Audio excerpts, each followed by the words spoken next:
اعتکاف ته چې که نارینه کېناسته که زنانه دې د دوو ضرورتونو دپاره د اعتکاف نه راوتی شي. یو ضرورت دینی دی او یو ضرورت طبعی دی.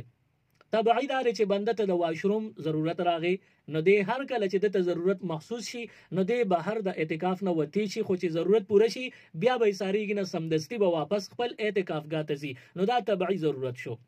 او دویم شرعي ضرورت ته ضرورت شرعي هغه دا دی چې یو بنده دی هغه د مانځه وخت شو د خوب راپاسېده نو اوس د لمونځ دپاره اودس چاردام ضرورت دی، نو دی به باقاعده شرعي ضرورت پوره کوي که د اودس چاردام ضرورت وي هغې له به وځي. دا د اعتکاف اصلی او ضروری خبرې دي.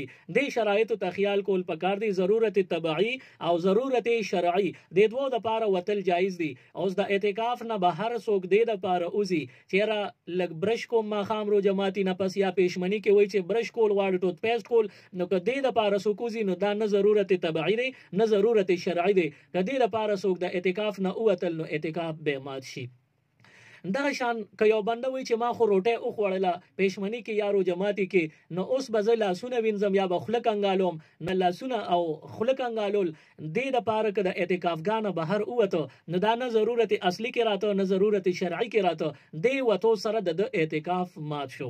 یا یو بنده دی هغه اعتکاف ته کېناسته او ضرورت شرعي یعنی باتروم ته لاړ چاردام کولو دپاره یا جومات کې ناستې سبیل ته لاړ د چاردام کولو دپاره، اوس هلته یې چاردام وکړو هم په هغه ځای باندې ودرېد تولیه یې په اوږه وه یا هلته پرته وه، هغه تولیه راواخیسته هملته سبیل کې ولاړ دی یا باتروم کې ولاړ دی مخ لاس اوچوي، نو دا تولیه باندې مخ لاس اوچول ضرورت شرعي یا ضرورت طبعي نه دی. تولیه باندې مخ لاسونه اوچ کړل نو دې سره چونکې د اعتکاف د ځای نه بهر وخت تیر کو په دې سره د اعتکاف ماتیږي. نو دا کوم چې ضرورت شرعي او اصلي مې درته یاد کړ چې یو طبعي دی یو شرعي دی، د دې نه علاوه بهر د اعتکاف نه وتل دا به د اعتکاف دپاره د ماتېدو سبب وي. د دې په وجه د اعتکاف د ځایونو نه بالکل نه دي وتل پکار.